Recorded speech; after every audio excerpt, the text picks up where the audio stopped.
पतञ्जलिं प्राञ्जलिरानतोऽस्मि। अथ योगानुशासनम्। योगश्चित्तवृत्तिनिरोधः। तदा द्रष्टुः स्वरूपेव स्थानम् वृत्तिसारूप्यमितरत्र। वृत्तयः पञ्चतयः क्लिष्टाक्लिष्टाः प्रमाणविपर्ययविकल्पनिद्रास्मृतयः प्रत्यक्षानुमानगामाः प्रमाणानि। विपर्ययो मिथ्याज्ञानमतद्रूपप्रतिष्ठितम् शब्दज्ञानानुपाति वस्तुशून्यो विकल्पः। अभावप्रत्ययालम्बना वृत्तिर्निद्रा अनुभूतविषया सम्प्रमोषः स्मृतिः।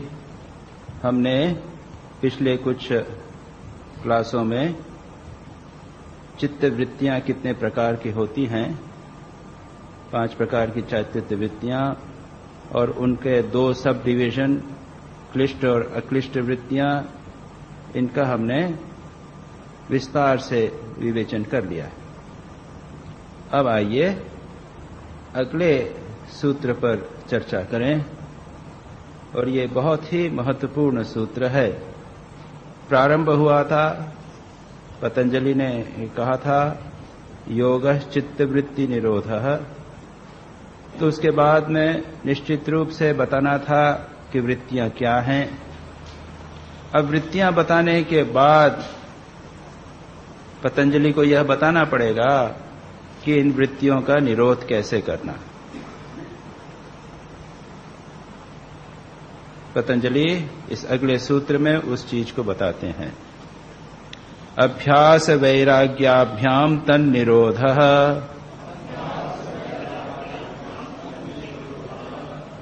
अभ्यास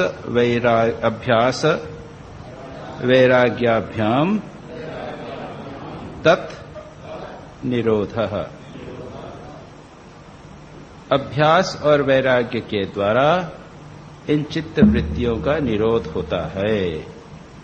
ये एक अत्यंत महत्वपूर्ण सूत्र है, याद रखिए।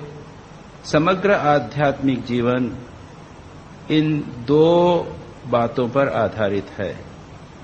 ये 2 हैं आध्यात्मिक जीवन, धार्मिक जीवन, स्पिरिचुअल लाइफ के 2 पिलर्स, 2 स्तंभ, 2 महाअस्त्र। इसके द्वारा ही आध्यात्मिक जीवन जिया जाता है। जितनी भी साधनाएं, जितनी भी पद्धतियां प्रचलित हैं विभिन्न धर्मों में, उन सभी को आप इन 2 के भीतर डाल सकते हैं। भगवान गीता में भी इसकी बात कहते हैं। 6ठे अध्याय में जहां पर विस्तार से वर्णन किया गया भगवान ने किस प्रकार से साधना करनी चाहिए, योग कैसे करना चाहिए, मन कैसे बैठना चाहिए। उन्होंने कहा था शुचो देशे प्रतिष्ठाप्य स्थिरमासनम आत्मनः इत्यादि। एक शुद्ध स्थान पर, एकांत स्थान पर, पवित्र स्थान पर एक आसन लगावे। एक पहले कुश हो, उसके ऊपर एक अजिन यानी मृग चर्म हो, उसके बाद रेशम हो। ऐसे आसन लगाकर उस पर बैठे और क्या करे, सिर और गर्दन, शिरोग्रीव और काय को बिल्कुल सीधा रखे और उसके बाद में अपने मन को शनै शनै उपरमे, धीरे धीरे मन को हटावे और तत्व में लगावे। जितना भी मन भागे उसको बार बार लाकर मन को पुनः पुनः इष्ट में, आत्मा के चिंतन में लगावे। भगवान ने इस तरह के सारी विस्तार से वर्णन गीता के 6ठे अध्याय में किया है। आप लोगों ने अवश्य पढ़ा होगा। बहुत ही सुंदर और बहुत ही इन शॉर्ट महत्वपूर्ण बातें ध्यान के संबंध में बताई हैं। जब ये सारी बातें बताई गई तब उसके बाद अर्जुन ने एक बहुत इंपॉर्टेंट प्रश्न किया। अर्जुन ने पूछा कि यह जो आपने योग बनाया है, बताया है, योयम योगः त्वया प्रोक्तः साम्येन मधुसूदन। हे मधुसूदन, आपने जो योग की प्रणाली साम्येन, सम्यक रूप से, विस्तार से, बड़ी समीचीन ढंग से जो बताई है, यह जो साम्येन, इसकी स्थिति इसमें एस्टैब्लिश होना, इसमें अपने को प्रतिष्ठित कर पाना मैं कठिन समझता हूं। क्या कहते हैं, एतस्याहम न पश्यामि चंचलत्वात् स्थितिम स्थिराम। इसमें स्थिर स्थिति प्राप्त करना मैं संभव नहीं पाता। क्यों? चंचलता के कारण। अर्जुन आगे कहते हैं, चंचलम ही मनः कृष्ण प्रमाथि बलवद दृढ़म तस्याहम निग्रहम मन्ये वायोरिव सुदुष्करम। मन अत्यंत चंचल है। ये बताने की जरूरत है क्या? सभी जानते हैं। आप शांत होकर बैठिए, मन को देखिए कितना चंचल है। स्वामी विवेकानंद तो कहते हैं कि मन मानो एक बंदर के समान है। बंदर तो ऑटोमेटिकली चंचल होता है। फिर बंदर ने शराब पी ली और शराब पिया, उसके बाद में उसके ऊपर एक भूत चढ़ गया और एक बिच्छू ने काट खाया। अब उस बंदर की कल्पना कीजिए कैसी अवस्था होगी। और ये मदिरा, अहंकार की मदिरा, उसके ऊपर जो वो चढ़ गया है वो कौन है? वो कुछ भी ले लीजिए, एक मोह का भूत चढ़ गया, उसको काम ने डस लिया। ऐसी स्थिति हमारे मन की है। ऐसा चंचल मन है, उसको कंट्रोल करना मैं ऐसा समझता हूं मानो वायु को कंट्रोल करना। अभी तूफान आया, आपने देखा, कल आया था तूफान, बीच बीच में तूफान आ रहे हैं। कितना मुश्किल हो जाता है, पेड़ कट के टूट टूट के गिर जाते हैं। वायु को जिस प्रकार से कंट्रोल करना कठिन है, उस प्रकार से मन को कंट्रोल करना कठिन। स्पष्ट कहा और हमारी ही बात कही अर्जुन ने एक सामान्य साधक की ही बात कही। इसके उत्तर में भगवान ने जो कहा वो यही बात कही, असंशयम महाबाहो मनो दुर्निग्रहम चलम। हे महाबाहो अर्जुन, मन निश्चित रूप से दुर्निग्रह है, डिफिकल्ट टू कंट्रोल, इसमें कोई संशय नहीं, असंशय, इसमें कोई संशय। किंतु अभ्यासेन तु कौन्तेय वैराग्येन तु गृह्यते। अभ्यास और वैराग्य, इन दो के द्वारा उसको कंट्रोल किया जा सकता है। और ये बातें, दोनों बातें अच्छी तरह हमें समझ लेना चाहिए। इसको इस सूत्र पर व्याख्या करते हुए व्यासदेव कहते हैं कि चित्त रूपी नदी दो तरफ बहती है। एक कल्याण का मार्ग है, मोक्ष का मार्ग है, और दूसरा संसार का मार्ग है। मानो एक नदी है, उसकी दो दिशाएं हैं, किसी भी दिशा में वह जा सकती है। उसमें क्या करना है? जो मोक्ष का मार्ग है उस दिशा में तो नदी को बहने देना है, और जो अकल्याण का संसार की तरफ का मार्ग है उसे बंद करना है। तो यह जो बंद करना है उसको वैराग्य के द्वारा, पाप की तरफ जो मन जा रहा है, चित्त रूपी नदी बह रही है, उसको बंद करना होता है, और कल्याण की तरफ उसको अभ्यास के द्वारा बहाना पड़ता है। मानो हम लोग उसे अच्छी तरह आज के संदर्भ में समझेंगे कि हम नदी है, हम डैम बनाते हैं उस पर। एक दिशा में बह रही है, हमने डैम बना दिया, और डैम बनाकर क्या किया? हमने उससे नहर काटी, और नहर काटकर हम उस पानी को ऐसे स्थानों में बहाते हैं जहां पर पानी नहीं है। रेगिस्तानों में बहाते हैं। राजस्थान में मैंने सुना है, गया तो नहीं, लेकिन अपने जोधपुर की दिशा में वहां पर नहर आ गई है, पानी आ गया है, और रेगिस्तान में भी अब हरियाली आ गई। तो हमने क्या किया? एक दिशा में जल बह रहा था, उसको बंद कर दिया, दूसरे दिशा में मोड़ दिया।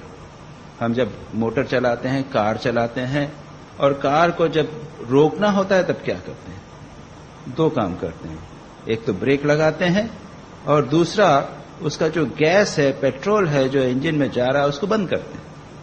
दोनों कार्य करते हैं।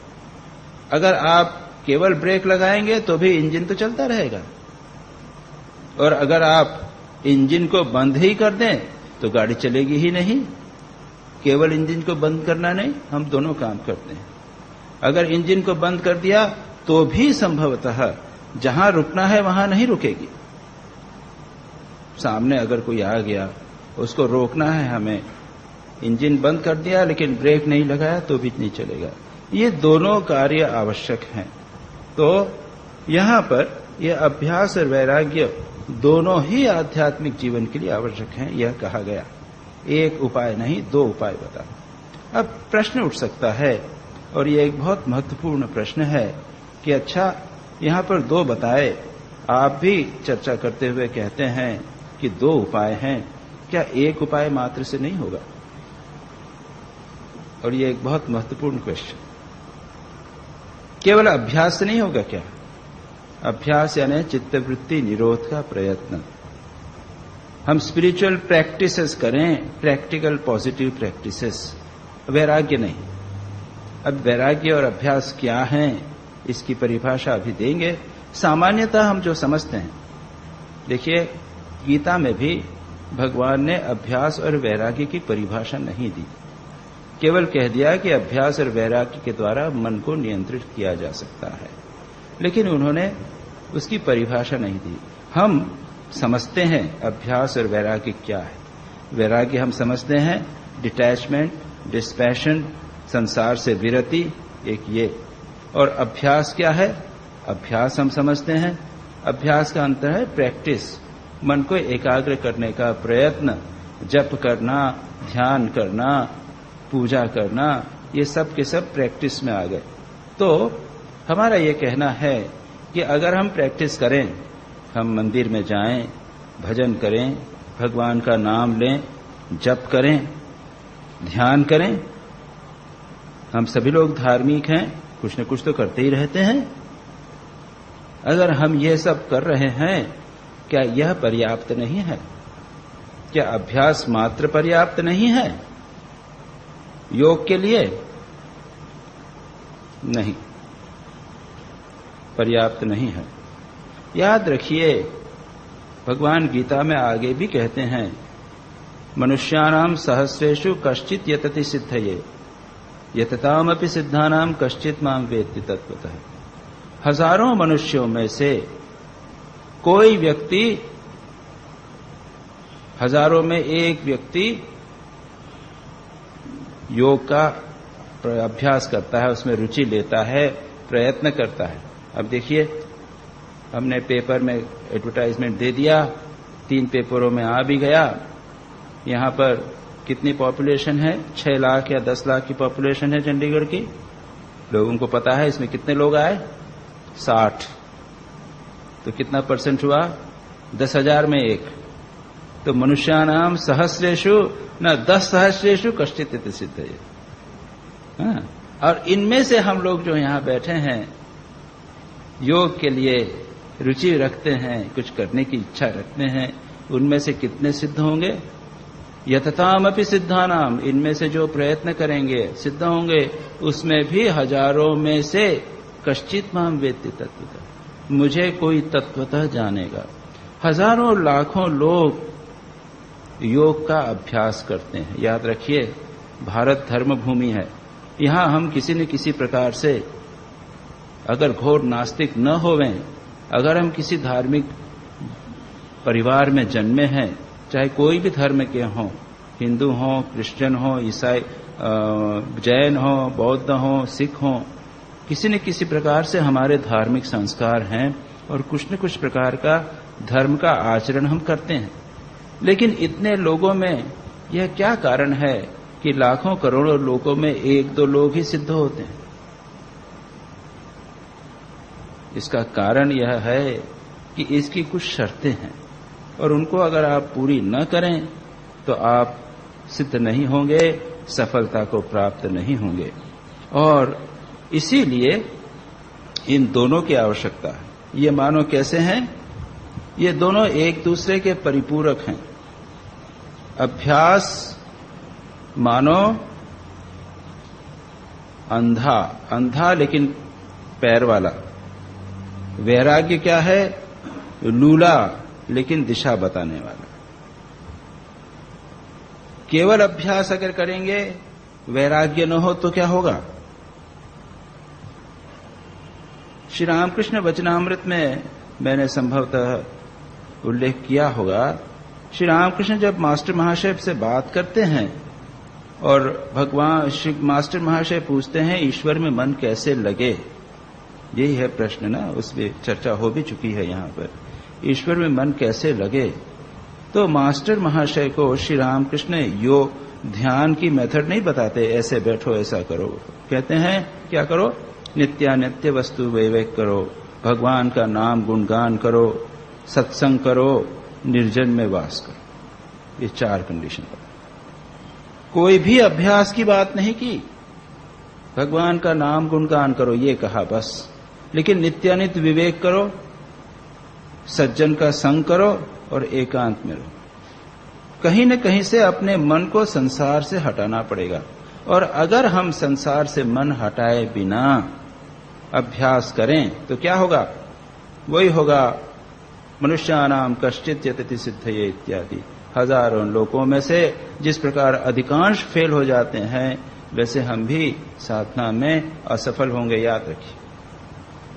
तो पहली समस्या होगी, पहले सफलता मिलेगी ही नहीं योग की में। देखिए, इस पहली समाधिपाद चैप्टर में पतंजलि कुछ इतनी महत्वपूर्ण बात बता रहे हैं कि अगर उनको हम फॉलो न करें तो दूसरा जो साधन पाद है जिसमें प्रैक्टिस बताई जाएगी उसमें कभी भी सफल नहीं हो सकेंगे। तो पहली कंडीशन पतंजलि कहते हैं दोनों होना चाहिए। पहली बात, अगर आप वैराग्य न होवे, संसार से मन को न हटावें और प्रैक्टिस करें तो क्या होगा, निराशा हो जाएगी, आप नहीं सफल होंगे। बहुत से लोग करते हैं, बहुत मेहनत करते हैं, लेकिन नहीं कर पाते। श्री रामकृष्ण दृष्टांत देते थे कि आपने पानी लाया, नहर खोद के बड़ी मेहनत करके पानी लाए अपने खेत में, लेकिन खेत में छेद बने हुए हैं, वो चूहे एक छेद हैं, उन चूहों के खेत से सारा पानी निकल चल रहा है, कुछ भी आपको प्राप्त नहीं। सारी मेहनत करो और उसके बाद में कुछ भी प्राप्त नहीं। अगर उसके बावजूद आप करते चले जाओ, खूब मेहनत कर रहे हो, लेकिन वैराग्य नहीं है, मन में संसार की वृत्तियां भी हैं, भोग की तरफ मन जा भी रहा है, और फिर भी आप खूब मेहनत करके मन को कंसंट्रेट करने का कोशिश कर रहे हो, बहुत जोर लगा रहे हैं, तो क्या होगा, इसको मॉडर्न साइकोलॉजी में कहते हैं सप्रेशन। सप्रेशन हो जाएगा, ऑपरेशन एंड सप्रेशन। कुंठाएं बन जाएंगी, आपको विभिन्न प्रकार के स्वप्न दिखाई देने लग जाएंगे। दोनों चीजें हैं, एक और आप एक साधु जीवन व्यतीत करना चाहते हो और आचरण में आप दूसरी चीजें कर रहे हो, होता है। ये देखिए, बड़ी कॉमन समस्या है आध्यात्मिक जीवन की कि व्यक्ति साधना तो करना चाहता है, एक जीवन को आचरण ले लिया, जीवन को अंगीकार कर लिया, आश्रम में रहने लग गया, लेकिन वासनाएं, इच्छाएं हैं, उनको कंट्रोल करने की कोशिश नहीं कर रहा है, तो क्या होता है, tremendous tension, physical mental illness, blood pressure बढ़ जाएगा, रात को नींद नहीं आएगी, विभिन्न प्रकार के कॉम्प्लिकेटेड स्वप्न देखेगा, कभी कभी रात को चिल्लाते हैं ऐसे लोग, ऐसी बातें होती हैं। साइकोलॉजिकल प्रॉब्लम्स, कई प्रकार की साइकोलॉजिकल प्रॉब्लम्स होते हैं। इसीलिए कुछ लोग तो जो मॉडर्न साइकोलॉजिस्ट वगैरह कहते हैं कि ये स्पिरिचुअल लाइफ लीड करना, it is a aberration, abnormal, it is abnormality, ऐसा नहीं करना चाहिए। लोगों को जाते हैं ये पागल लोग हैं, दीज आर एबनॉर्मल पर्सनैलिटीज, अपनी कुंठाओं को पैदा करते हैं, कॉम्प्लेक्सेस पैदा करते हैं, और वे सत्य हैं, सच हैं। अगर आपने स्टेप बाय स्टेप इन साधनाओं को नहीं किया तो ये सारी की सारी समस्याएं होने वाली हैं। तो दूसरी समस्या होगी, या तो आप डिप्रेस हो जाएंगे, कुछ लोग तो आत्महत्या कर देते हैं, टेंशन्स क्रिएट हो जाते हैं, ट्रिमेंडस टेंशन्स अपने भीतर। एक और तो संसार खींचता है और दूसरी ओर हम भगवान की ओर जबरदस्ती ले जाना चाहते हैं मन। इसीलिए लोग क्या कहते हैं, आप संतों के पास जाइए, कोई कहता है कि हम साधु बनना चाहते हैं, क्यों साधु बनना चाहिए? लड़के आते हैं, कहते हैं नहीं, पहले आप पढ़ाई करो, एमए करो, बीए करो, पीएचडी करो, क्या बात है कि उसके बाद में जाओ फॉरेन घूम आओ, बहुत सारे हैं। पहले देखें उसका वैराग्य कितना है, वो चाहता है कि नहीं, या फिर थोड़ी वासनाएं पूर्ण हो जान दो। कुछ वासनाओं को पूर्ण कर लो, कुछ को विचार के द्वारा, वैराग्य के द्वारा त्याग कर लो। एक थोड़ा सा मन संतुलित हो जावे, उसके बाद में ध्यान की प्रैक्टिस करो, उसके बाद अभ्यास करो। तो वैराग्य के बिना अगर केवल अभ्यास हो तो पहली बात आप सफल नहीं होगे। दूसरी बात, आपके जीवन में सप्रेशन, ऑपरेशन, कुंठाएं, कॉम्प्लेक्सेस होंगे, निराशा होगी। कभी कभी लोग आत्महत्या भी कर डालते हैं। क्या मिला? कुछ नहीं मिला, इतने साल तक मैंने साधना की, कुछ नहीं मिला। अगर सफल हो गए, थर्ड पॉसिबिलिटी इज आप सफल हो गए, आप में बल है, आपने इस वैराग्य को अवलंबन नहीं किया, जबरदस्ती साधना की, कठोर साधना की, मन को कॉन्सेंट्रेट किया, तपस्या की, तब क्या होगा? इसका परिणाम और भी भयानक, आपको आसुरत्व प्राप्त होगा। रावण, बाणासुर, हिरण्यकश्यपु, इनमें वैराग्य था क्या? अपनी वासनाओं की इच्छा की पूर्ति के लिए इन लोगों ने कठोर तप किया था, और तप का मंतव्य है मानसिक एकाग्रता। ट्रिमेंडस कॉन्सेंट्रेशन इन लोगों में था।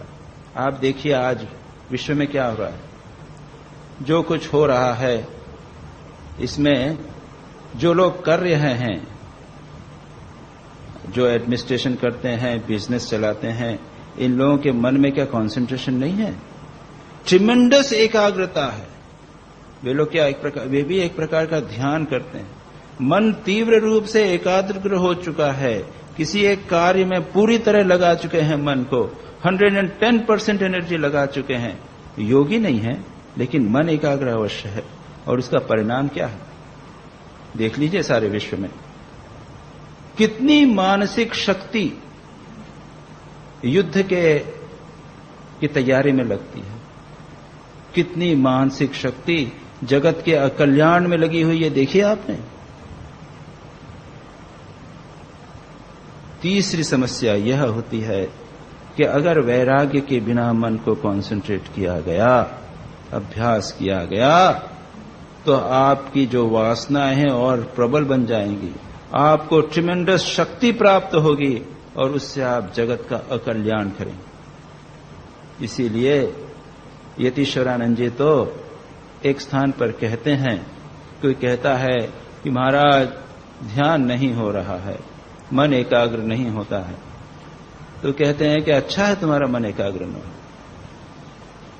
अगर अपवित्र मन एकाग्र हो जावे तो वह खुद का और जगत का अकल्याण करेगा। तो कहते हैं पहले मन को पवित्र करो, पहले वैराग्य का अवलंबन लो, उसके बाद में अभ्यास करना। तो ये बातें इतनी महत्वपूर्ण है, अभ्यास और वैराग्य दोनों एक साथ होना चाहिए, ये अत्यंत महत्वपूर्ण बात। अब प्रश्न दूसरा ले लीजिए, अपोजिट ले लीजिए। वैराग्य है पर अभ्यास नहीं। कई बहुत वैराग्यवान हैं, संसार से विरक्त हो गए, जीवन में कुछ दुर्घटनाएं हो गई, किसी प्रियतम की मृत्यु हो गई, वैराग्य हो गया, और ठीक है, पक्का वैरागी समझ लीजिए, केवल मरकट वैराग्य नहीं, पक्का वैरागी हो गया, सचमुच सच्चा वैराग्य हो गया, संसार छोड़ दिया, लेकिन अभ्यास नहीं। अभ्यास यानी किसी इष्ट का चिंतन नहीं, भगवान के नाम का जप इत्यादि नहीं, केवल वैराग्यवान है। वस्त्र बहुत कम, एक लंगोटी, एक वस्त्र, कुटिया में रहते हैं, भिक्षा करके खाते हैं, इत्यादि इत्यादि, लेकिन इसके अतिरिक्त उनके जीवन में कोई पॉजिटिव एक्टिविटी नहीं, भगवान में मन नहीं लगाते, भजन नहीं करते, किसी प्रकार की अन्य कोई साधना नहीं करते, केवल वैराग्य। आप देखेंगे बहुत सारे वैराग्यवान साधु सन्यासी होते हैं, तो क्या होगा? उससे कुछ होगा? जीवन में जिसे कहते हैं ड्राइनेस, शुष्कता आ जाएगी, एकांगी हो जाएंगे, सेल्फ सेंटर हो जाते हैं, संसार से हमें कुछ नहीं लेना देना। ये संसार बंधन का कारण है, संसार असार है। ये हम परिवार से हमको कुछ नहीं लेना देना। माता पिता की चिंता नहीं करेंगे। श्री राम कृष्ण के पास आते थे लोग, उनकी पत्नी है, पुत्रादि हो गए हैं, वो संसार छोड़ के दक्षिणेश्वर में आने लगे। श्री राम कृष्ण ने पूछा, एक मुकुल जी थे, क्यों, क्या बात है? तो कि मुझे वैराग्य हो गया है, मैं यहाँ आ गया हूँ। तुम्हारे घर में कौन है? तो मेरी पत्नी है और बच्चे हैं, बच्चे भी 2 हैं। और वो कहाँ हैं? तो कि मेरे फादर इन लॉ के यहाँ पे हैं। माँ को, अपनी पत्नी को मैंने उसके मायके भेज दिया। श्री राम कृष्ण इतना गुस्सा हुए, साला पहले तो शादी किया, वो भोग किया, अब बच्चे हुए हैं तो पत्नी को और बच्चों को घर पे भेज दिया, जा निकल यहां से। वो डांट के भगा देते थे, जाओ, ऐसा वैराग्य नहीं चलेगा, जाओ अपना कर्तव्य पालन करो। तो दूसरी चीज होती है पलायनवाद। आप संसार के कर्तव्यों से भाग जाते वैराग्य के नाम पर। दूसरी महत्वपूर्ण बात यह हो जाती है, हम देखते हैं इसका एक बड़ा सुंदर एग्जाम्पल भगवान राम के जीवन में प्राप्त होता है। योग वशिष्ठ की कहानी संभवतः आप लोगों को मालूम होगी। जैसे हमारे पास रामचरितमानस है और वाल्मीकि रामायण है, इसी प्रकार की एक रामायण है, उसका नाम है वशिष्ठ रामायण। तो इस रामायण में थोड़ी सी रामायण अन्य रामायण से भिन्न है राम से ही संबंधित। उसका वर्णन इस प्रकार का है कि भगवान राम जब गुरुकुल में रहे, गुरुकुल से लौटकर जब आए तो उन्होंने इच्छा व्यक्त की कि मैं जब तीर्थ यात्रा करने जाऊंगा। बहुत अच्छी बात है, उनको तीर्थ यात्रा करने भेजा। और तीर्थों का दर्शन करना अपने आप में एक बहुत बड़ी साधना भी है, बहुत अच्छा है। तीर्थ में जाने से उद्दीपना होती है। चंडीगढ़ जैसी यहाँ पे आध्यात्मिक वातावरण बनने में समय लगेगा तो 50 वर्ष 60 वर्ष पुरानी ही नगरी है, ज्यादा पुरानी तो नगरी ही नहीं। काशी 2000 वर्ष पुरानी नगरी है, पता नहीं कितने हजार वर्ष पुरानी। वहां जाते ही आप देखेंगे कि वहां का वातावरण ही अच्छा है। ऐसे तीर्थों में जहां पर संतों ने बहुत सारी तपस्याएं की हैं, वहां पर आध्यात्मिक वातावरण होता है और वहां जाने पर एक उद्दीपना होती है, मन भगवान की ओर अधिक लगता है, मन में भगवत प्रेम जागृत होता है। तो भगवान राम विभिन्न तीर्थों में भ्रमण करे, दर्शन किया उन्होंने। अब जो लौटे तो उनके जीवन में परिवर्तन देखा गया। लौटे, लौटकर आकर रहने लगे। और इसी समय घटना इस प्रकार की हुई कि विश्वामित्र आए दशरथ के पास। विश्वामित्र आए, प्रणाम किया और विश्वामित्र ने कहा कि मैं क्या चाहते हैं? मैं राम को ले जाना चाहता हूं, क्योंकि ये ताड़का इत्यादि ये राक्षस हमारे यज्ञ को नष्ट कर देते हैं। भगवान वशिष्ठ दशरथ ने पहले तो कहा कि मैं दे दूंगा, राम जो भी आप कहेंगे मैं करने को तैयार हूं, आज्ञा दीजिए, आपकी इच्छा पूर्ण होगी। लेकिन जब राम को देने की बात कही तो बड़े घबरा गए। ये राम तो 16 वर्ष का बच्चा है, वो कैसे राक्षसों की से वो करेगा? तब विश्वामित्र बड़े नाराज हो गए। क्या बात है, तुम वचन केवल वैराग्य से नहीं होगा और केवल अभ्यास मात्र से भी नहीं होगा। तो अगला सूत्र कहा गया है, तत्र स्थितो यत्नो अभ्यासः तत्र स्थितो यत्नः अभ्यासः। क्या कहा है? तत्र, तत्र यानी वहां, स्थिति होने के लिए, स्थितो, उस स्थिति को प्राप्त करने के लिए जो यत्न है वह है अभ्यास। तत्र यानी कहा? चित्तवृत्ति निरोध, वो जो याद रखिए उसको लेना है। आगे आया ना, अभ्यास वैराग्याभ्याम तत्निरोध, तत्निरोध मन का निरोध। तो चित्तवृत्ति निरोध की जो स्थिति है उसको प्राप्त करने के लिए, उसमें बने रहने के लिए जो प्रयत्न किया जाता है उसे अभ्यास कहते हैं। यानी ध्यान लगाना, बैठकर शरीर को स्थिर करना और चित्त की वृत्तियां उठ रही हैं उनको स्थिर करना, उनको रोकना, कैसे करना वो बताया जाएगा। लेकिन उसके लिए जो कुछ किया जाए, उसके लिए जो प्रयत्न किया जाता है उसे कहते हैं अभ्यास। अब कौन सा प्रयत्न? एक तो है ध्यान, मेडिटेशन, कंसंट्रेशन। मन की जितनी वृत्तियां हैं उनको कहीं नहीं जाने देना, एक वृत्ति बनाए रखना, उसको कहते हैं ध्यान। इसकी ध्यान की चर्चा अब अगले कल से हम यहां पे प्रारंभ करेंगे। तो पहला है एक आसन पर बैठकर मन को एकाग्र करना, यह हुआ ध्यान, या केवल भगवान का नाम लेना। पतंजलि बहुत सारे उपाय बताएंगे, इसी अध्याय के अंदर बहुत सारे उपाय बताएंगे। जिनके पास में यह है, इसमें देखेंगे आप, यहां पे लिखा हुआ है तज्जपः तदर्थ भावनम, तस्य वाचक प्रणव तज्जप तदर्थ भावनम, यानी प्रणव जो है उसका जप करना और उसके अर्थ का चिंतन करना, यह भी है। तो भगवान के नाम का जप और अर्थ का चिंतन, उससे भी चित्तवृत्ति निरोध होता है। उसके बाद और भी क्या है? उसके बाद में और भी उपाय बताए गए हैं। श्वास प्रश्वास को कंट्रोल करना और यथाभिमत ध्यानात्वा, तुम्हारी जैसी इच्छा हो ध्यान करो। बहुत सारे उपाय इसी अध्याय में बताएंगे। तो कोई भी उपाय ले लो चित्तवृत्ति निरोध का, उसका प्रयत्न करना, इसको कहते हैं अभ्यास। अब इसके साथ साथ एक बात और समझ लेनी चाहिए। जैसा मैंने कहा, प्रत्येक धर्म में विभिन्न साधना पद्धतियों में विभिन्न प्रकार की पद्धतियां मन के निरोध की कही गई हैं। वह सबके सब वैलिड हैं, कोई भी ऐसी नहीं है कि उसको छोड़ दिया जाए, वो ले लो। लेकिन उसके साथ में दूसरी भी बातें हैं। कुछ ऐसी पद्धतियां हैं जो हमारे नैतिक जीवन से संबंधित हैं। उदाहरण के लिए पतंजलि योग सूत्र में अष्टांग योग बताएगा, 8 अंग योग के। अब ध्यान, धारणा, ध्यान, समाधि तो अंतिम 6, 7वें और 8वें हैं। हम यह कहें कि बस धारणा, ध्यान, समाधि, इनका ही अभ्यास करना, इनका प्रैक्टिस करना, यत्न करना, यही योग ध्यान अभ्यास है, ऐसी बात नहीं।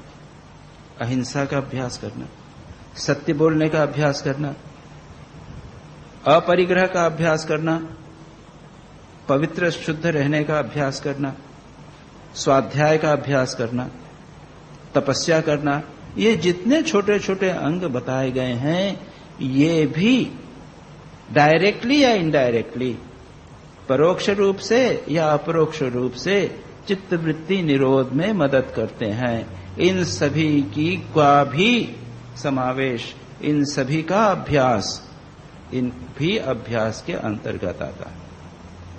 तो जितनी भी मेथड्स हैं उन सभी को करना, यह सब भी अभ्यास के अंतर्गत आता है। और ये तो हो गया तत्र स्थितो यत्नो अभ्यास, उसकी स्थिति में बनाए रखने के लिए जो प्रयत्न किया जाता है उसको अभ्यास कहते हैं। अब अगला सूत्र लीजिए जो बहुत ही महत्वपूर्ण है। सतु दीर्घकाल नैरंतर्य सत्कारा सेवितो दृढ़ भूमि,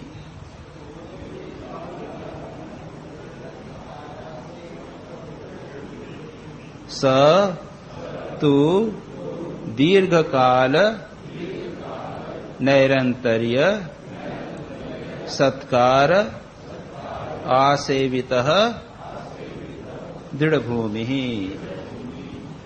किंतु तू लगाया ना, किंतु सह क्या? अभ्यास। यह जो अभ्यास की बात कही, यानी जो प्रयत्न कर रहे हैं, वह जो अभ्यास है वह दृढ़ भूमि कब होता है? एस्टैब्लिश्ड कब होता है? अभ्यास के बाद में आपको सफलता कब मिलती है? When you get success and get fully established in अभ्यास, जब उसे 3 कंडीशंस के द्वारा किया जाए। दीर्घकाल, लंबे समय तक प्रैक्टिस की जाए। अभ्यास का मतलब है प्रैक्टिस, अभ्यास का अर्थ हुआ प्रैक्टिस। अब प्रैक्टिस की क्या कंडीशंस हैं? सब समझते हैं प्रैक्टिस। बच्चे भी समझते हैं आज प्रैक्टिस करना है। क्या करना है? मम्मी हम बैटिंग की प्रैक्टिस, क्रिकेट में जा रहे हैं, टेबल टेनिस की प्रैक्टिस, बैटिंग की प्रैक्टिस करने जा रहे हैं। तो प्रैक्टिस की कंडीशंस, कौन सी कंडीशन, शर्तें हैं? पहला है दीर्घकाल, लंबे समय तक प्रैक्टिस करना है। एक दिन प्रैक्टिस की, खेलने के लिए गए क्रिकेट, और उसके बाद में दूसरे दिन आप मैच खेलने जाओगे तो आप सक्सेसफुल नहीं होने वाले। बहुत दिनों तक प्रैक्टिस करना पड़ती। फर्स्ट इज दीर्घकाल, लंबे समय तक। सेकंड है निरंतर्य, निरंतर्य मीन्स निरंतर, uninterrupted practice without any break. और तीसरा है सत्कार। सत्कार का वर्ड क्या है? हिंदी में सत्कार बोलते हैं ना, आदर, रिस्पेक्ट। हम कहीं गए, आइए आइए, सत्कार, कोई व्यक्ति आता है तो उसका सत्कार किया जाता है, रिस्पेक्ट, ऑनर। यहां पर इसका अर्थ है अभ्यास के प्रति रिस्पेक्ट, उसके प्रति आदर, श्रद्धा का भाव होना चाहिए। श्रद्धा पूर्वक, लगन पूर्वक, इच्छा पूर्वक। जैसे सत्कार में हम आनंद को प्रकट करते हैं, कोई आया तो हम बड़े खुश होते हैं, उस खुशी से इच्छा पूर्वक, आनंद पूर्वक। ऐसा नहीं कि अरे भाई करना है इसलिए करना है, मन नहीं लग रहा है जबरदस्ती करना है। एक नियम बना दिया, गुरुजी ने कहा है कि सुबह शाम बैठ के जप करो, तो अब कर रहे हैं, थोड़ा सा जप लगा रहे हैं, लेकिन मन नहीं लगता है, इच्छा नहीं होती, अरे कहाँ, लेकिन क्या करें, फंसी गए हैं। तो इसको नहीं कहते, ऐसा नहीं। पूरा मन लगे, इच्छा होवे, बार बार करने की इच्छा होवे, लगन होवे, श्रद्धा होवे, ये इसको कहते हैं सत्कार। हम एक एक पॉइंट को अपन डिटेल में लेंगे। इनसे आसेवित, यानी इन तीनों के साथ प्रैक्टिस्ड, तीनों के साथ जब अभ्यास किया जाता है, तब जिसका अभ्यास किया जा रहा है, चित्तवृत्ति निरोध का अभ्यास किया जाता है, वह दृढ़ हो जाता है, एस्टैब्लिश्ड हो जाता है। अब ये तीन कंडीशंस क्यों कही गई, याद रखिए, ये बहुत ही महत्वपूर्ण सूत्र है। तेरा कुछ सूत्र हैं, जैसे अभ्यास वैराग्याभ्याम तन्निरोधः, ये वाला ये दीर्घकाल निरंतर्य, योग चित्तवृत्ति निरोधः, ये 3-4 सूत्र हैं जो बहुत ही महत्वपूर्ण है। आप सब लोगों को याद रहना चाहिए। आप इस पर विचार करते रहिए, मनन करते रहिए, अपने जीवन में देखते रहिए कि ये हमारे जीवन में उतरे हैं या नहीं। तो यहां पर क्या कहा गया है, क्यों कहा गया है, याद रखिए। योग का अर्थ क्या है? चित्तवृत्ति निरोध होने पर क्या होगा? स्वरूप में अवस्थिति होगी। और हमने कहा था योग का अर्थ क्या है? चित्त की जो भूमि है उसको परिवर्तित करना। बहुत से लोग आपके पहले के 2-1 प्रवचनों में यहां उपस्थित थे, तब हमने कहा था कि योग की 5 प्रकार की भूमियां हैं। बताए ना, द सॉइल ऑफ माइंड। एक है क्षिप्त, मूढ़, विक्षिप्त, निरुद्ध और एकाग्र। ये 5 भूमियां हैं।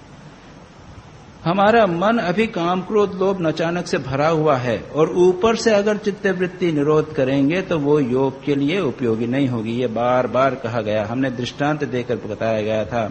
समाधि हो गई थी जयद्रथ को, लेकिन उससे क्या वो योगी बना था? नहीं बना, उसका अकल्याण ही हुआ। तो चित्तवृत्ति निरोध यदि जब निरुद्ध भूमि में या एकाग्र भूमि में होती है, तभी वह योग में लाभकारी होती है। तात्पर्य यह है कि योग का, आध्यात्मिक जीवन का, साधना का उद्देश्य है अपने मन का समूल परिवर्तन करना, है कि नहीं? ये चीज समझना। एक दिन में नहीं होगा, और इसके लिए इतने 3 कंडीशंस हैं। दीर्घकाल, लंबे समय तक करना पड़ेगा, बिना व्यवधान के करना पड़ेगा। स्वामी विवेकानंद कहते हैं, जो एक कार्य करते हैं उसको बार बार रिपीट जब हम करते हैं तो उससे अल्टीमेटली क्या होता है? हैबिट्स बनती। हैबिट से संस्कार बनते हैं, और इन संस्कारों का समूह ही है चरित्र। चरित्र यदि व्यक्ति पूरी तरह उसमें एस्टैब्लिश्ड हो जाए, तब क्या होगा? हम कहेंगे चरित्रवान व्यक्ति है। ऐसे चरित्रवान व्यक्ति कोई बुरा कहे या अच्छा, लक्ष्मी आवे या जावे, लाखों वर्षों तक जीऊं या मृत्यु आज ही आ जावे, अथवा कोई कैसा भी भय या लालच देने आवे, तो भी न्याय मार्ग से मेरा कभी न पथ डिगने पावे। इसको कहते हैं इस एस्टैब्लिश्ड कैरेक्टर, स्थित प्रज्ञ। और यही आदर्श, यही लक्ष्य स्वामी विवेकानंद कहते हैं, character cleaves through adamantine walls of difficulties. समस्त साधना का उद्देश्य है इस प्रकार की अच्छी आदतों को बनाना, कैरेक्टर बनाना। और श्री रामकृष्ण का जीवन देखिए, श्री रामकृष्ण ने कांचन त्याग कैसा किया था। वो धातु स्पर्श नहीं कर सकते थे।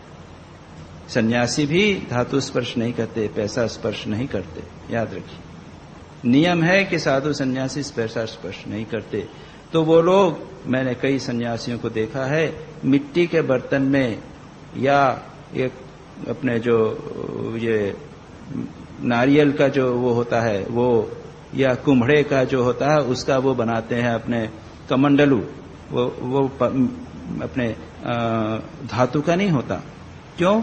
धातु को स्पर्श नहीं करना। लेकिन श्री रामकृष्ण के जीवन में कितना गहरा था। धातु यानी कांचन, यानी पैसा। अगर रात को निद्रा में भी अगर उनका हाथ धातु को स्पर्श हो जाता था तो हाथ बांका हो जाता था, रिकॉइल हो जाता था। अब देखिए कितना डीप ट्रांसफॉर्मेशन है। कभी कभी मैं पूछता हूं कि वो तो उस जमाने में पता नहीं नोट तो रहे थे कि नहीं रहे थे, सिर्फ कॉइन रहे होंगे। ठाकुर ने माटी टाका माटी करके एक रुपये को हाथ में लिया और मिट्टी को लिया और दोनों को कहा कि इन दोनों से भगवान नहीं मिल सकते, ऐसा मन पर विचार करके दोनों का त्याग किया था, पानी में फेंका था उनको। माटी टाका माटी टाका। जो पैसा है वह मिट्टी है वो पैसा है, दोनों में कोई अंतर नहीं। मन पर विचार करके त्याग दिया, उसके बाद पैसा छुआ नहीं। इतना गहरा कि वो धातु भी नहीं छू सकते थे। अब प्रश्न यह है कि उस समय तो धातु थी, आजकल तो रुपया नोट हो गया है। अगर उस समय नोट होता और श्री रामकृष्ण की खटिया के नीचे, गद्दे के नीचे स्वामी विवेकानंद ने रुपया रखा था, अगर वो 10 रुपए का नोट रखते तो क्या श्री रामकृष्ण उचक जाते कि नहीं? वो भी होता। उनकी मनस्थिति ऐसी थी कि अगर गलती से भी कोई पैसा छू जाता, धातु छू जाता तो रिकॉइल होता। सारी नर्वस सिस्टम का चेंज हुआ था। तो योग का उद्देश्य है समस्त नर्वस सिस्टम का change, complete transformation of our psychology, not only psychology, physiology. क्या एक दिन में हो गई है? इसके लिए दीर्घकाल प्रैक्टिस करनी पड़ेगी, ये समझ लीजिए। देखिए, 2 बातें हैं। घबराने की कोई बात नहीं, भागने की कोई बात नहीं। अरे भाई हमारे से नहीं, ये तो बहुत बड़ी, ऐसी बात भी नहीं। भगवान गीता में कहते हैं, नहीं कल्याणकृत कश्चित दुर्गतिम तात गच्छति। आपने थोड़ा भी प्रैक्टिस किया, थोड़ा भी इसके ऊपर मन लगाया, नुकसान नहीं होगा, वो आगे जमा रहेगा। कभी न कभी मुक्ति होगी, सभी की मुक्ति होगी। श्री रामकृष्ण स्पष्ट कहते हैं सभी की मुक्ति होगी। किसी को सुबह खाना मिलता है, सुबह पेट भर के खाना मिल जाता है, किसी को दोपहर को मिलता है, कभी किसी को रात को मिलता है, लेकिन खाना सबको मिलता है। सभी की मुक्ति होगी।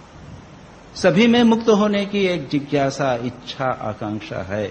सभी को किसी न किसी तरह का संसार में दुख है और एक आशा लगी रहती है, क्योंकि ऐसी स्थिति है जहां पर परम सुख है, मोक्ष है, और उसके लिए सभी प्रयत्न करते हैं। सभी की होगी, इसलिए निराश नहीं होना है, लेकिन समझना है, जानना है कि योग का लक्ष्य क्या है। लक्ष्य का है complete transformation of our psychology and physiology. इसके लिए दीर्घ काल तक करना होगा, और नहीं तो क्या होगा, जैसे बहुत सारा बात कही गई, ये हम समस्या है। कुछ दिनों बाद कर कुछ लोग क्या करते हैं, वो डेडिकेशन नहीं, कुछ दिनों तक किया और कुछ नहीं मिला। याद रखिए, अब मैं ये कल भी यहां पर ध्यान की जब बात प्रारंभ होगा, उसमें शुरू में तो सब लोगों को मैं डराने वाला,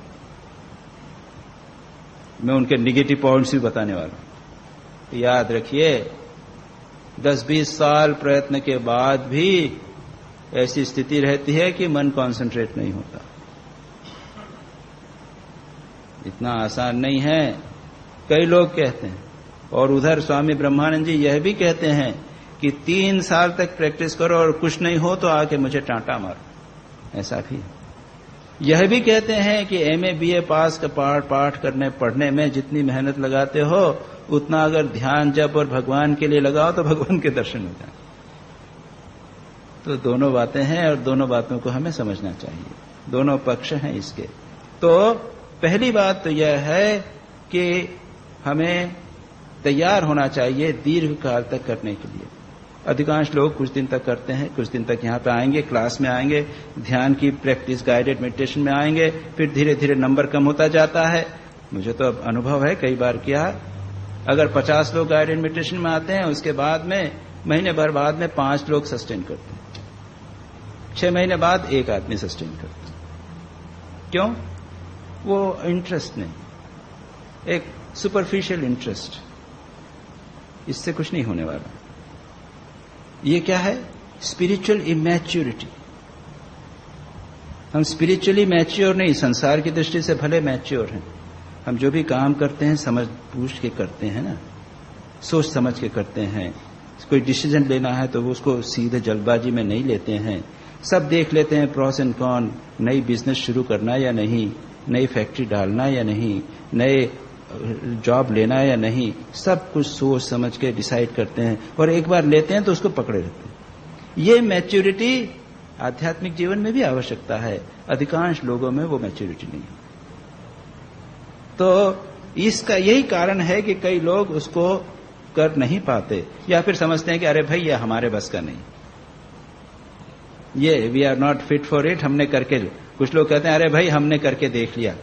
मुझे मालूम है, जब मैं युवक था, साधना करता था, जोश था आध्यात्मिक जीवन के लिए, कॉलेज में जाता था और मैं ध्यान करता था और आश्रम में जाता था, तो हमारे बुजुर्ग लोग कहते थे अरे जवानी का जोश है, हमने भी करके देखा है। हम दृष्टांत देते थे, अरे तुम्हारे जो चाचा थे वो भी खादी पहनते थे, खाली जूते बिना जूते बिना चप्पल पहने रहते थे और वो जमीन पर सोते थे, उन्होंने भी खूब किया, वो भी सब देख लिया हम लोगों ने। बेटे ये तुम्हारी जवानी बोल रही है, सब रास्ते में आ जाओ। तो अधिकांश लोगों में ऐसा ही होता है, उसके बाद सब छूट जाता है। इसलिए ये 3 कंडीशंस बताई गई हैं। अब देखें, पहली कंडीशन दीर्घकाल, लॉन्ग ड्यूरेशन, कितने दिन तक? मैंने बता दिया इसका कारण क्या है, क्यों करना है, कितने साल तक करें, कुछ नहीं बताया। पतंजलि ने नहीं कहा कि 100 साल तक तपस्या करनी पड़ेगी, 12 साल करना पड़ेगा, ऐसा भी नहीं बताया। एक जन्म तक मरने तक करना पड़ेगा, ऐसा भी नहीं बताया। 100 जन्म से करना पड़ेगा, ऐसा भी नहीं बताया। दीर्घकाल, बड़ी चतुर है पतंजलि। नो कंडीशन, कितने साल तक आपको तपस्या करनी पड़ेगी, चित्तवृत्ति निरोध का प्रयत्न, योग का अभ्यास कितने साल तक करना पड़ेगा, नो कंडीशन, नो टाइम।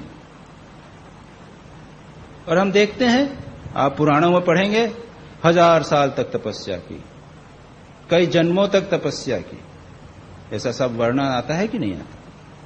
उन्होंने तपस्या मतलब क्या, मुख्य तो चित्तवृत्ति निरोध का, ये योग चित्तवृत्ति निरोध की इतने 1000 सालों तक तपस्या। पार्वती ने भगवान शंकर के लिए कितने 1000 साल तक तपस्या की, और वे तो स्वयं भगवती थी फिर भी की। श्री रामकृष्ण ने 12-15 वर्ष तक तपस्या की। तो हम सोचें कि 6 महीने और साल भर में हो जाएगा?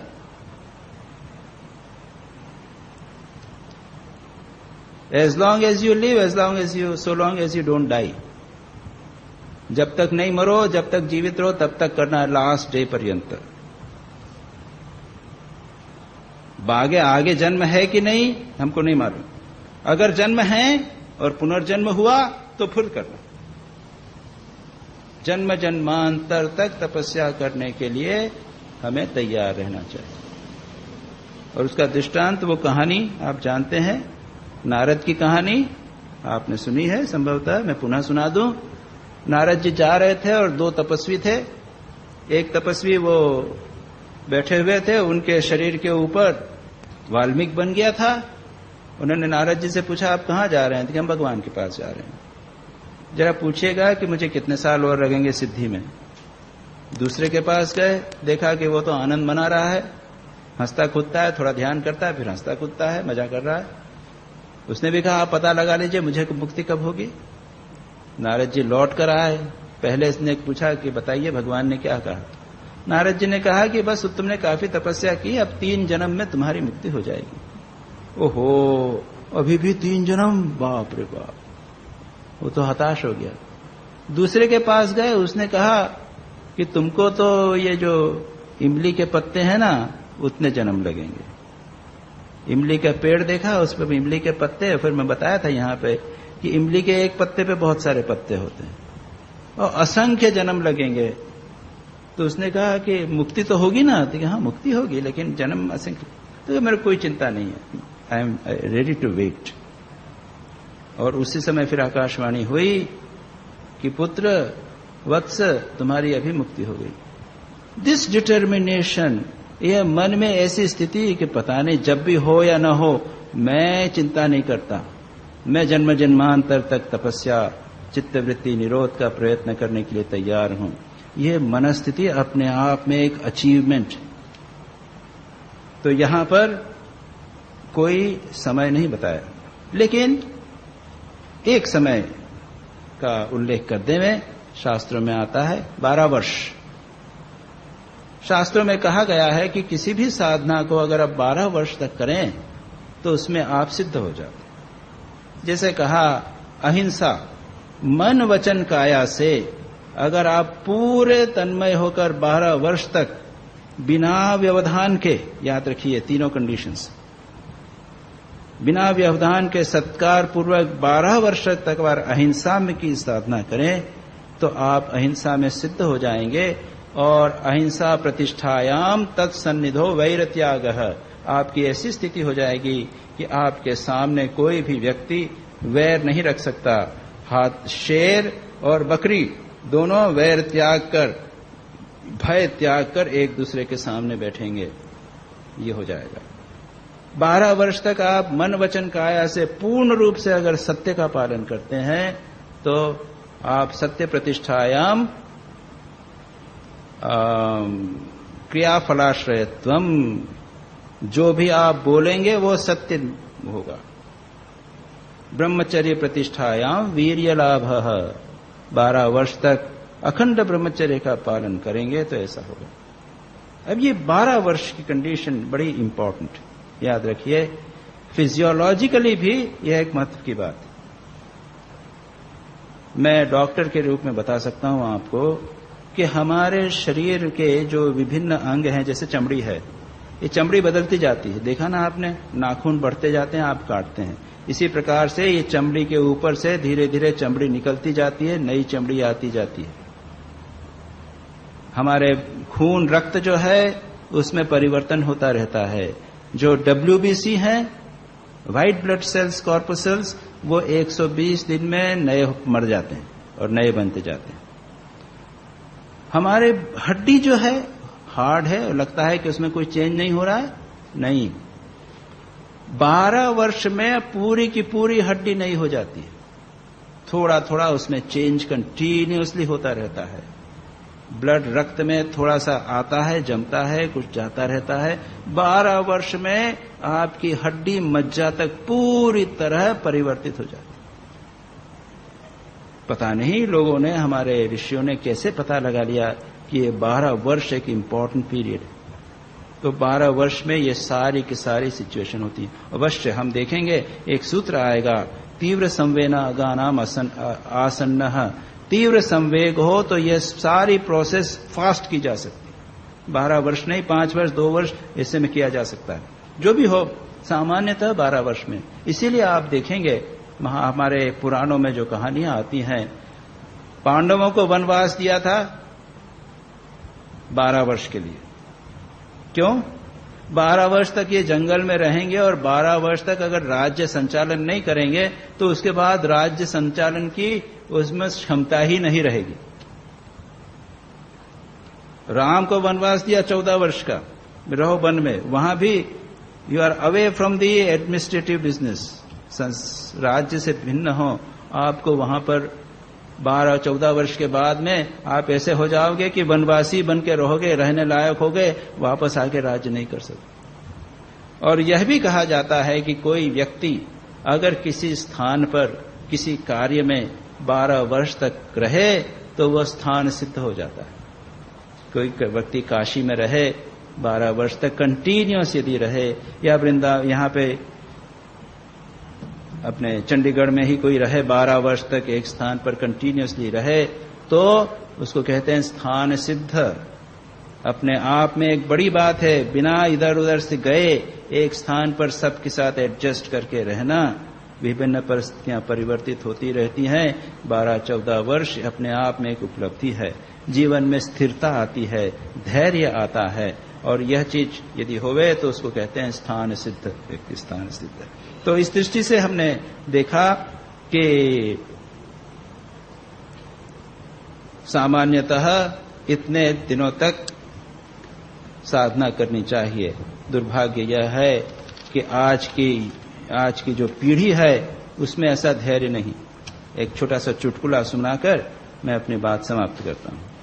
एक मैगजीन है ग्लोबल वेदांत। ग्लोबल वेदांत देखा आपने? एक ग्लोबल वेदांत करके मैगजीन है, उसमें एक चुटकुला आया, अमेरिका से निकलता है, हमारे सिएटल सेंटर से। उसमें एक चुटकुला है कि एक ऋषि एक पहाड़ के ऊपर चोटी पर वहां पर बैठे हुए हैं, इंडियन ऋषि, लंबी दाढ़ी और खुला बदन बैठे हुए हैं, और एक अमेरिकन बड़ी मुश्किल से चढ़ता चढ़ता, जैसा बताया गया है कि वो आया, यानी पूरी पहाड़ को बड़ी मुश्किल से चढ़ता हुआ, उसके कपड़े वपड़े फट गए, आके उनके सामने बैठता है, कहता है I practised for 7 days but I didn't get samadhi. मैंने 7 दिन तक प्रैक्टिस किया, आपने जो कहा था वो समाधि नहीं मिली। तो योगी देखते हुए कहते हैं स्टॉप ईटिंग इंस्टेंट फूड्स।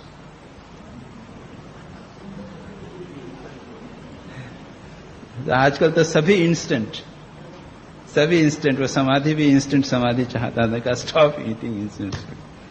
तो अभी हम यहीं बंद करते हैं। यह अभ्यास का विषय, वैराग्य का विषय बहुत महत्वपूर्ण है। अगली बार इसको हम कंटिन्यू करेंगे। योगेन चित्तस्य पदेन वाचाम मलं शरीरस्य च वैद्यकेन योपाकरोतं प्रवरं मुनीनां पतंजलिं प्राञ्जलिरानतोऽस्मि।